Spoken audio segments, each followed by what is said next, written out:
We are learning more about an officer-involved shooting. One man is dead after firing a gun at two Austin police officers. APD Chief Brian Manley says people reported shots fired outside a 6th Street bar at 2:40 this morning. This is a live look at the scene. Well, this morning, Pflugerville police are investigating a shooting around 9 last night. Someone called 911 to report that shots were fired near Lake Pflugerville in the 18,000 block of Weiss Lane.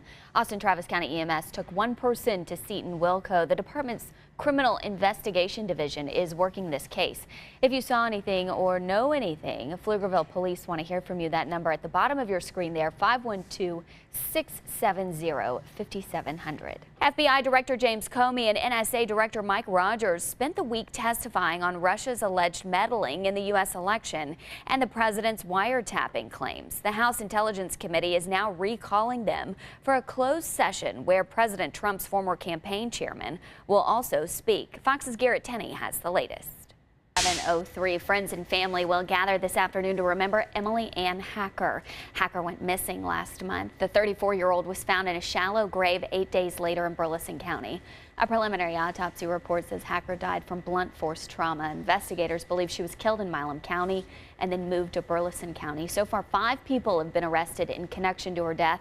4 of them are facing capital murder charges. Hacker had 2 sons. Her funeral is this afternoon at 2 in Rockdale. Multiple agencies continue to investigate her death. Well, less than a month after the United Airlines incident where a man was dragged off an overbooked flight to make room for crew members, American Airlines finds itself in hot water. The company has removed a worker from duty following a situation in which the crew member allegedly struck a passenger with her kid's stroller while she was holding her child. Fox's Allison Barber has that story. Well, the Williamson County Sheriff's Office is looking for the person who called in a bomb threat yesterday morning that resulted in the jail being put on lockdown. Chief Deputy Tim Riles said the call came in around 8 yesterday morning. The caller said there was a bomb in or around the jail. The area was searched and nothing was found. Riles says when they track down the caller, they'll be charged with false alarm, which is a state jail felony. Austin police are looking for a woman they say is wanted for aggravated robbery and using a stolen credit card. Take a look at these pictures. Detectives say this woman robbed someone a couple of weeks ago in East Austin. Following some developing news out of Dallas this morning where firefighters are on the scene of a 7-alarm fire. These are images from our sister station. This fire burned for nearly 4 hours. Now crews are working to put out the hot spots.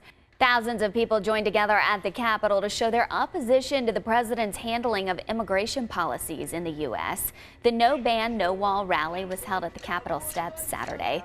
Organizers expected about 13,000 people, but it turned out to be closer to around 3,000. Some think that could be because many in the Hispanic community are afraid to leave their homes. The rally was hosted by Muslim and Latino Texans who shared their struggles as immigrants or refugees. And many who attended say even though they are not affected personally by President Trump's policies, they felt it was important to stand up for their neighbors. And we have a traffic alert to tell you about this morning on I-35. You can expect closures in both directions on the frontage roads between Slaughter and Onion Creek. This is a look there at Ben White. The closures will be short term and only last 10 to 15 minutes at a time. Crews are laying new electrical lines across the entire interstate, so give yourself a little extra time if you're traveling through that area. Austin police will be there stopping traffic as needed. Austin on Fox 7.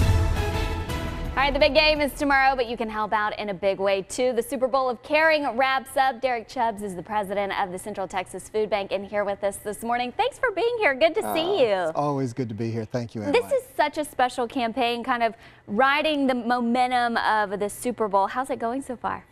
Yes, absolutely. Well, Doug, thanks so much. I'm ready to go book a ticket. Yeah, happy to be here. And you know, if you haven't made plans yet, just visit your nearest AAA Texas branch office. Speak with an agent for free. Thanks so much. Here's to a year full of travel. Happy travels. Safe travels. And more vacation days, right? Yeah. Just been prancing around on the couch. Just jumped right up. A big jump for a little dog like Penny. For the first time, the 3 big animal shelters in Austin are teaming up for a community-wide mega adoption event. The Austin Humane Society, Friday, Austin Pets Alive and Austin Animal Center are waiving fees on all dogs and cats this weekend. It's part of the Petco Foundation's Discover Love National Adoption Event. As many as 2,000 dogs, cats, and rabbits will be looking for forever homes. The goal is to get 600 animals adopted out. To see some of the pets available to take home, check out austinhumanesociety.org, austinpetsalive.org, or austinanimalcenter.org. Like you said, it could be the hottest day of 2017, and we already have some advisories out. Rain chances here by Saturday. I'm going to enjoy the cool down while I can. Yeah, we really have to. Good news, though, it looks like we could expect to see some cooler air back with us by next Sunday, but that's just a little bit outside the 7-day. I'll take it. Yeah. Just that chance. Just the chance. All right, thanks, Chelsea. 6:17 on your Sunday morning. From military helicopters to tanks from World War II, Camp Mabry is hosting an open house this weekend, showing off their heavy-powered equipment to the public. Fox 7's Jennifer Kendall takes us there. Anybody who's spent some time outside today will say it already feels like summer. Already feels like summer. I know a lot of folks kind of got to enjoy maybe their employer's free air conditioning over the last few days at work. Yes. If you're going outside today, crank that up or turn the fan on. You're going to want go it. see a movie. Take Dad to a movie. Yeah. Free AC. Hey, kill two birds with one stone There you Don't go. forget Dad. Father's Day tomorrow. All right, let's head outside and take a look at your roadways this morning. This is a live look at I-35 near 6th Street. Thanks to our TxDOT camera there. No major issues to tell you about, but do keep in mind we've got the Juneteenth parade later this morning on the east side, so parts of Chacon will be shut down for that. Excited about this. 24 is back on Fox this weekend, and it has a whole new team behind a brand new CTU agent. 24 Legacy stars Corey Hawkins as Eric Carter, a military vet who comes back with trouble on his tail. Still ahead in sports, start your engines. Daytona 500 kicks off the race season right here on Fox 7. Dale Earnhardt Jr. will be back on the track, and we'll hear from him. Got to keep that umbrella handy. That is all of our time this Sunday morning. Thanks for watching. Fox News Sunday starts after the break.